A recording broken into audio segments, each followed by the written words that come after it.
दोस्तों, कतर देश की तरफ से भारत के लगभग 8 पूर्व सैनिकों को फांसी की सजा सुनाई गई है। इस बात की खबर तो मुझे उम्मीद है आप में से सभी लोगों तक पहुंच ही चुकी होगी। कुछ लोग इस पूरी खबर को समझ भी चुके होंगे, मगर ज्यादातर लोग अभी भी ऐसे होंगे कि जो कंफ्यूज होंगे कि आखिर ये पूरा माजरा क्या है। भारत के किन 8 लोगों को कतर की तरफ से फांसी की सजा सुनाई गई है, ये आखिर कौन लोग हैं, इनकी गलती क्या है, मतलब इनके ऊपर इल्जाम क्या है। तो दोस्तों, वैसे तो आए दिन हम लोग इस तरह की खबरें पढ़ते ही रहते हैं कि जिन खबरों में बताया जाता है कि अरब देशों में दुनिया के दूसरे देशों से गए हुए लोगों को किसी न किसी जुर्म की वजह से फांसी की सजा हो जाती है। मगर इस बार ये जो भारत के लोगों का केस है, ये पूरी तरीके से डिफरेंट है। यही वजह है कि जैसे ही ये खबर सामने निकल कर आई कि कतर की तरफ से भारत के 8 लोगों को फांसी की सजा सुनाई गई है, तो न सिर्फ भारत की ही गवर्नमेंट और भारत के ही लोग शौक हो गए थे, बल्कि पूरी ही दुनिया में हलचल मच गई थी। दुनिया भर में लगातार इसी खबर को लेकर बातें की जा रही हैं और इसी मुद्दे पर चर्चाएं की जा रही हैं। दुनिया भर में इस खबर को लेकर इतनी ज्यादा जो चर्चा हो रही है, उसके पीछे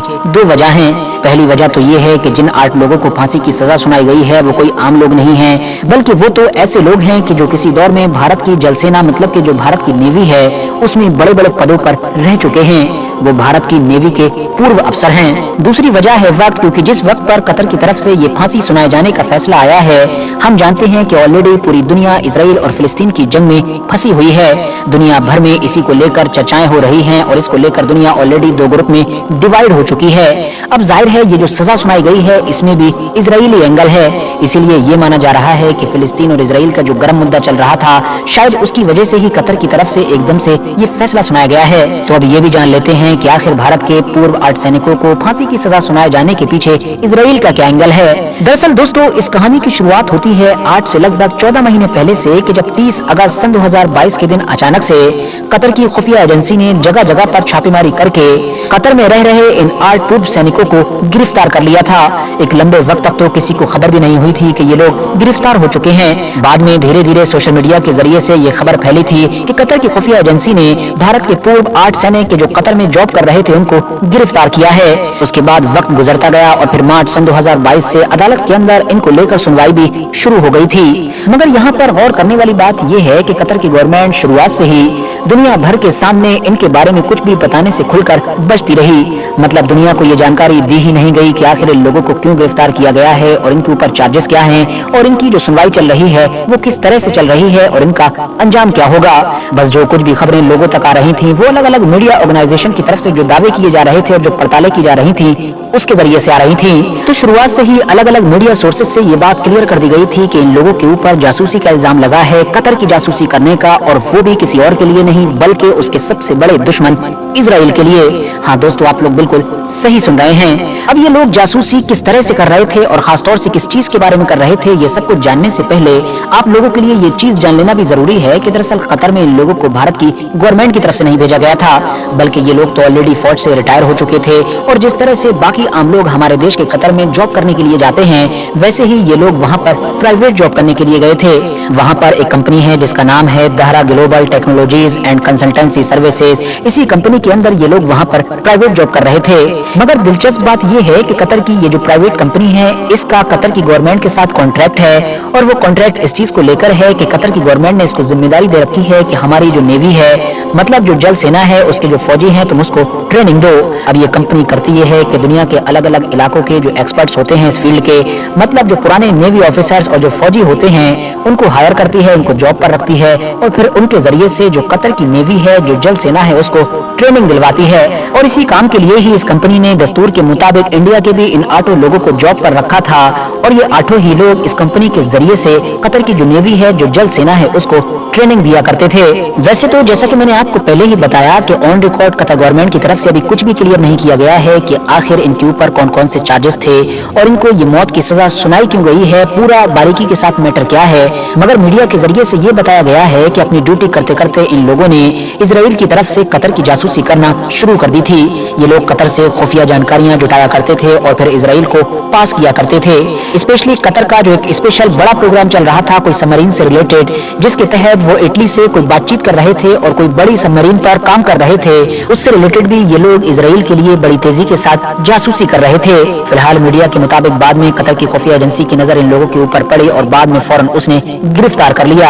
हालांकि दोस्तों, मैं आपकी नॉलेज के लिए बता दूं कि अगस्त में जिस वक्त इन सारे ही लोगों को गिरफ्तार किया गया था, उस वक्त इन लोगों के साथ साथ जिस कंपनी में ये लोग काम कर रहे थे उसके मालिक को भी गिरफ्तार किया गया था, मगर 1-2 महीने के बाद ही उसको आजाद कर दिया गया था और इन लोगों को गिरफ्तार रखा गया था और बाद में कोर्ट के अंदर इन लोगों के ऊपर सुनवाई भी शुरू हो गई थी। फिलहाल जब इनको गिरफ्तार किया गया था या फिर बाद में जब इनकी कोर्ट सुनवाई वगैरह भी शुरू हुई थी, तब से ही लगातार सोशल मीडिया के जरिए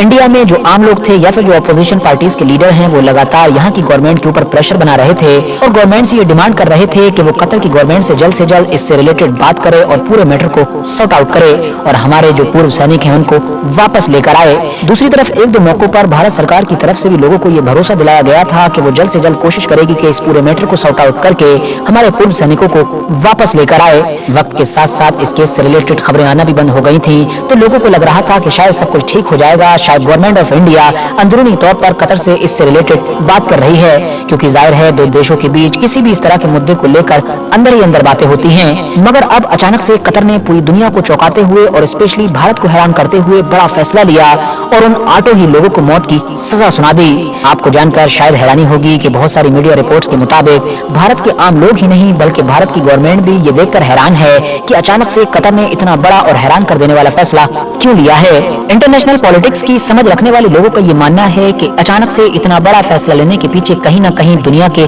मौजूदा हालात हैं, क्योंकि हम सभी जानते हैं कि इस वक्त दुनिया में इजराइल और फिलिस्तीन का मैटर काफी गर्म चल रहा है। जहां एक तरफ इस जासूसी वाले केस में इजराइल का एंगल है, तो वहीं दूसरी तरफ हमें ये नहीं भूलना चाहिए कि कतर को तो एक कट्टर इजराइल विरोधी देश माना जाता है। कतर एक ऐसा देश है जो न सिर्फ हमास जैसे ग्रुप को सपोर्ट करता है, बल्कि हमास के जो नेता हैं ऊंचे लेवल के, वो रहते भी कतर में ही हैं ताकि दुनिया के बाकी लोगों से कनेक्ट कर सकें। इतना ही नहीं, हमास के साथ साथ हिजबुल्लाह या इस तरह के दूसरे ग्रुप जब मीटिंग वगैरह करते हैं, जब एक जगह पर मिलते हैं, तो वो भी कतर को ही चुनते हैं। इवन हमने देखा कि इस जंग में भी हमास की तरफ से जितने भी कैदियों को अभी तक आजाद किया गया है, उसमें भी कहीं ना कहीं कतर ही मीडिएटर था। इससे आप लोग समझ सकते हैं कि कतर और हमास का या फिर कतर और फिलिस्तीन का क्या रिश्ता है और कतर और इजराइल की किस लेवल की दुश्मनी है। तो कहीं ना कहीं ऐसे मौके पर कतर इस तरह का फैसला लेकर इजराइल या फिर उससे जुड़े लोग जो कतर में रहते हैं उनको एक बड़ा संदेश देना चाहता है। हालांकि दोस्तों, बहुत सारे एक्सपर्ट्स ऐसे भी हैं कि जो इस फैसले के पीछे सबसे बड़ी वजह भारत की पॉलिसी को बता रहे हैं। उन लोगों का मानना है कि शायद कतर की तरफ से ये फैसला इसलिए लिया गया होगा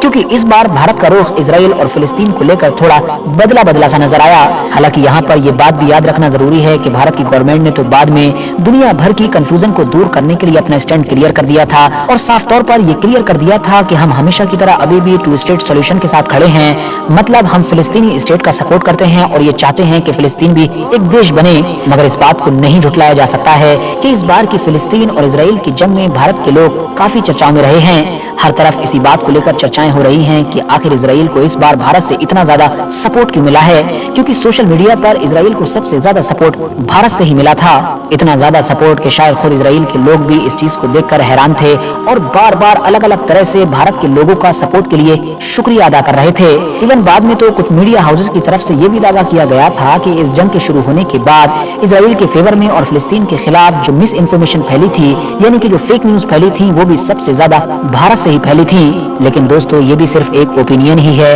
वरना अचानक से कतर की तरफ से लिए गए इस फैसले के पीछे मेन वजह क्या है, ये तो अभी तक क्लियर नहीं हो सका है। साथ ही साथ इन लोगों के ऊपर किस तरह के चार्जेस लगाए गए और वो चार्जेस साबित हो भी सके या फिर नहीं, ये सब कुछ भी अभी हम लोगों के सामने नहीं आ सका है, क्योंकि कतर की गवर्नमेंट या कतर की कोर्ट ने अभी तक खुलकर कागजी तौर पर कुछ बताया ही नहीं है। सब कुछ मीडिया के जरिए से ही चल रहा है, बाकी सामने निकल कर आएगा तो आप लोगों को जरूर अपडेट करूंगा। आज की अपनी वीडियो को हम यहीं पर खत्म करते हैं। वीडियो पसंद आने पर न सिर्फ वीडियो को लाइक करें बल्कि अपने फ्रेंड्स के साथ भी जरूर शेयर करें और इसी तरह की नॉलेजेबल और हिस्टोरिकल वीडियोस हमेशा देखने के लिए हमारे इस चैनल को सब्सक्राइब करने के साथ साथ बेल आइकन को भी जरूर प्रेस करें।